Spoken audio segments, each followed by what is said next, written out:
In this video, I'm going to show you how to disable suggested apps like Candy Crush in Windows 10 Start menu. So first thing you have to do, right click anywhere on your Windows 10 desktop screen.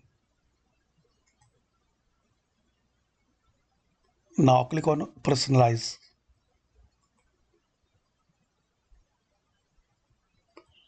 Now click on Start.